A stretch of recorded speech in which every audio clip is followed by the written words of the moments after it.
24 India live news.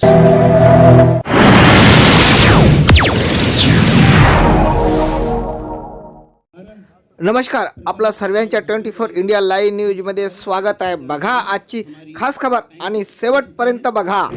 माननीय केंद्रीय मंत्री श्री गडकरी सर और मुख्यमंत्री श्री देवेंद्र फडणवीस जी का लक्ष्य है और यह महत्वपूर्ण जिम्मेदारी महारेल को दी गई है। इस दिशा में महारेल पूरी प्रतिबद्धता के साथ कार्य कर रहा है। वर्तमान में पूरे महाराष्ट्र में 524 रेल फाटक हैं और हम सभी इस बात से वाकिफ हैं कि रेल फाटक पर आरओबी और आरयूबी बन रहे हैं। राज्य देश का पहला रेल फाटक फ्री राज्य बन जाएगा। पहले चरण में हम 211 में से 131 रेल फाटक का प्रपोजल स्टेट गवर्नमेंट को, मैं उनसे अनुरोध करूंगा कि इनके अप्रूवल में हमारी मदद करें, जिससे इन पे काम जल्दी चालू हो सके। इनके अलावा 80 रेल फाटक ऐसे होंगे जो हम दूसरे फेज में लेंगे, जिनके ऊपर अभी ट्रैफिक कम है। एक बहुत इंटरेस्टिंग चीज़ मैं आपको ये बताना चाहूँगा कि पूरे महाराष्ट्र राज्य में जितने भी रेल फाटक फ्री हो जाएगा। माननीय गडकरी सर का मैं ध्यान आकर्षित करना चाहूँगा। पहली बार आज हम सबवे का उद्घाटन करेंगे, लेकिन दूसरे डिपार्टमेंट के बनाए हुए सबवे में पानी भरने से कई जगह हम लोगों को बहुत डांट पड़ी है सर, तो हम लोग एज ए ब्लेसिंग सर ले दिए हैं और उसको ध्यान में रखते हुए हमने बहुत ही अच्छी सबवे की डिजाइन की है। ये इंश्योर कर रहा हूँ मैं कि किसी भी सबवे में कभी भी 365 दिन और 24 घंटे में पानी कभी भी नहीं भरेगा। ये सर महारेल का आश्वासन है। महारेल पूर्व नागपुर में 5 फ्लाईओवर का भी काम कर रही है और उस फ्लाईओवर में से आज आप जो हरिहर नगर और लकड़गंज का फ्लाईओवर है उसका उद्घाटन देखेंगे। इसमें हॉर्टिकल्चर पे विशेष ध्यान दिया गया है और उसको आप इनोग्रेशन के बाद जाके देखेंगे तो आप उसको रियलाइज करेंगे और उसको अप्रिशिएट करेंगे। बाकी के 4 फ्लाईओवर का काम भी अगले कुछ महीनों में मानसून के पहले पूरा हो जाएगा और फिर हम माननीय लोगों को निमंत्रित करेंगे उनका भी उद्घाटन करने के लिए। अंत में मैं ये विश्वास दिलाना चाहता हूँ कि हमें जो फ्री बनाने के लिए एक जिम्मेदारी दी गई है उसको हम बखूबी निभाएंगे और महाराष्ट्र को $1 ट्रिलियन की अर्थव्यवस्था बनाने में जितना हो सकेगा महारेल भी सहयोग करेगी। धन्यवाद। जय महाराष्ट्र। धन्यवाद श्री राजेश कुमार जयस्वाल जी।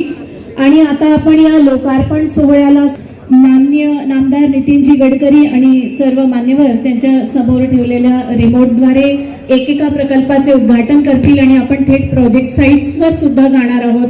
सर्वात आधी नागपूर जिल्ह्यातील रेल्वे फाटक क्रमांक 282 काटोल येथील उड्डाण पुलाचे लोकार्पण माननीय नामदार नितीनजी गडकरी आणि मान्यवरांनी करावं अशी त्यांना विनंती। नागपूर जिल्ह्यात काटोल रेल्वे स्थानकादरम्यान येणाऱ्या नागपूर ते जलालखेडा रस्त्यावरील हा 2 मार्गिका उड्डाण पूल आहे आणि नागपुरांच्या सोयीकरिता महारेलद्वारे खुला करण्यात आलेला होता आणि आज देशाला समर्पित करत आहोत। याचा व्ह्यू आपण इथे बघू शकतो। ऍक्च्युअल व्हिडिओ आहे त्या प्रकल्पाचा। महाराष्ट्र शासनाचं सार्वजनिक बांधकाम आणि रेल्वे मंत्रालय यांच्या 50% वित्तीय सहभागातून तयार झालेला प्रकल्प, त्याची एकूण किंमत 47 कोटी आहे आणि याची एकूण लांबी 656 मीटर आहे। आता आपण थेट लाईव्ह साईटवर जाऊया। साईटवर जाऊन आपण याचा व्हिडिओ बघूया। कळंबा काटोल स्टेशनच्या मध्ये हे बघा ऍक्च्युअल व्ह्यू तुम्हाला दिसतंय। मान्यवरांच्या शुभ हस्ते लोकार्पण झालंय। यानंतर चे 67 कलमना येथे बांधण्यात आलेल्या 2 उड्डाण पुलांचे लोकार्पण मान्यवरांच्या हस्ते होणार. माननीय नामदार कृष्णाभाऊ खोपडे यांच्या पूर्व नागपूर आणि डॉक्टर नितीन राऊत यांच्या मतदारसंघातील कळमना येथील कळमना ते जुना कामठी मार्गावरील रेल्वे फाटक क्रमांक 567 वरील 2 मार्गिका उड्डाण पूल आहे. शहरातील वाहतूक कोंडी कमी करत वाहतूक सुलभ होण्यासाठी नक्कीच हातभार लावेल अशी आम्हाला अपेक्षा आहे. आणि या प्रकल्पाचा एकूण खर्च आहे 61 कोटी आणि याची लांबी आहे 837 मीटर. तुम्ही याचा ऍक्च्युअल व्हिडिओ बघू शकता. आता आपण थेट साईटवर जाऊया.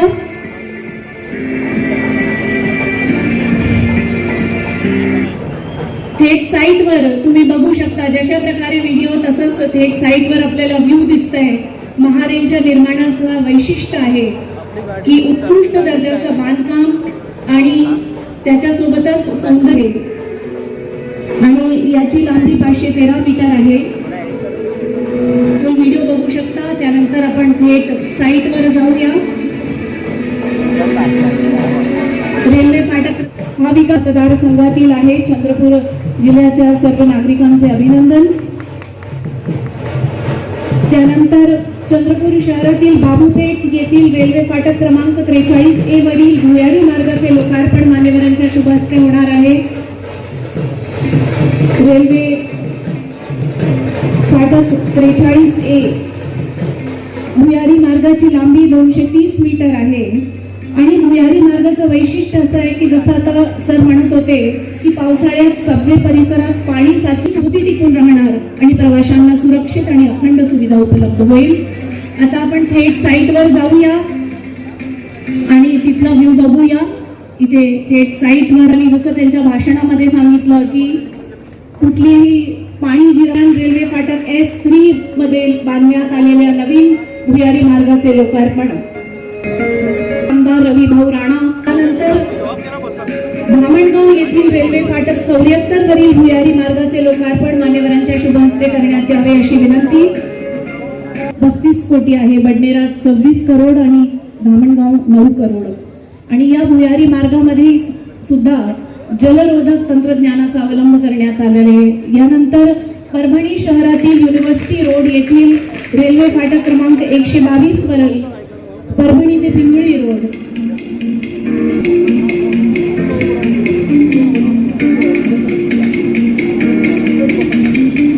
धामणगावच्या ठिकाणी आपण लाईव्ह त्या अमरावती शहरातील विकासाची व्याप्ती या मार्गामुळे नक्कीच विस्तारेल. वरील परभणी ते पिंगळी रोड या रेल्वे स्थानकादरम्यान नवीन उड्डाण पूल आहे.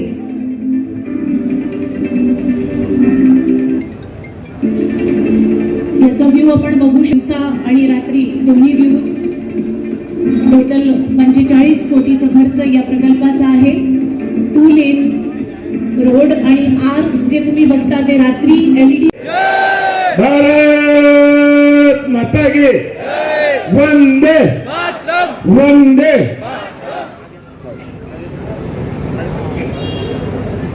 आज आपल्या सतरंजीपुराच्या भागामध्ये आपले सगळ्याचे नेते ज्यांनी या देशाच्या रोड स्ट्रक्चरच्या माध्यमातून संपूर्ण चित्र बदललं असे आपले केंद्रीय मंत्री, आपले नागपूरचे खासदार सन्माननीय नितीनजी गडकरी साहेब, आपले नागपूरचे पालकमंत्री,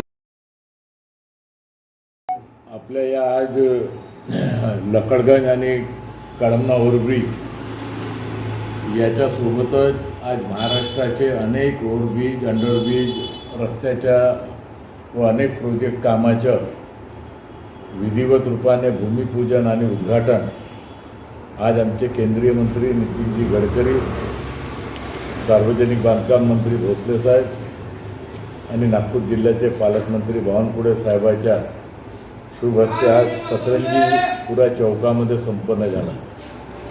नागपूर शहरामध्ये लगभग 6 विधानसभेचे जे मुख्य कामं होते ते सगळे कामं काही ठिकाणी अंतिम टप्प्यामध्ये आहे, काही ठिकाणी उद्घाटन झालेलं आहे, काही कामाची सुरुवात झालेली आहे.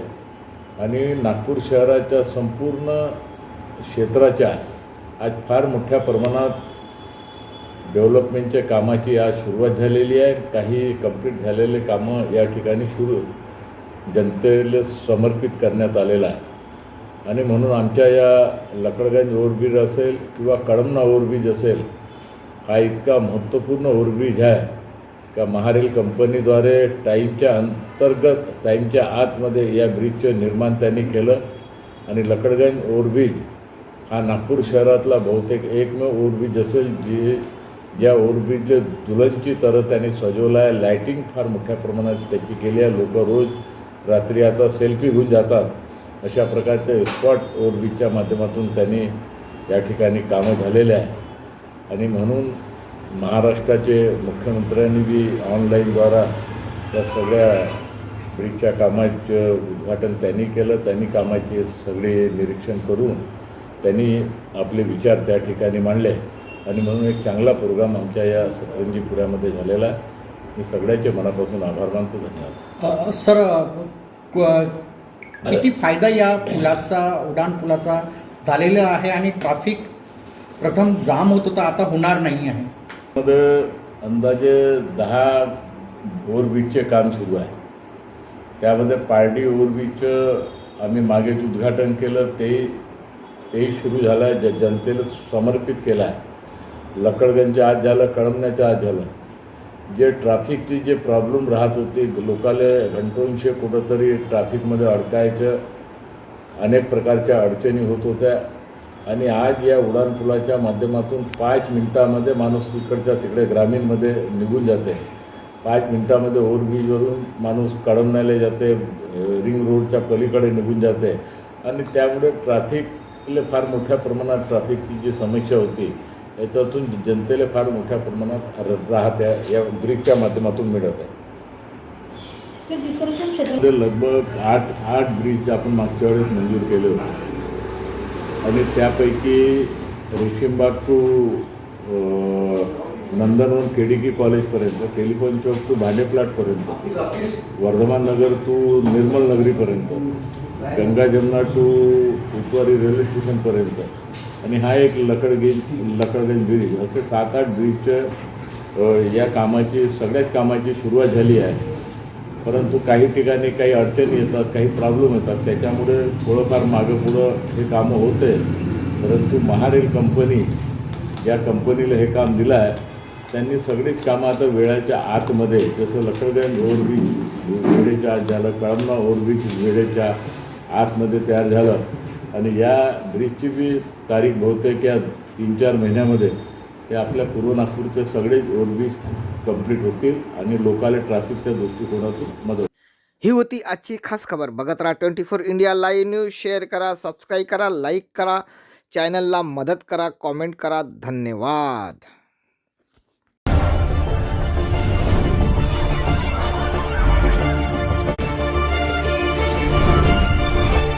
24 India Live News.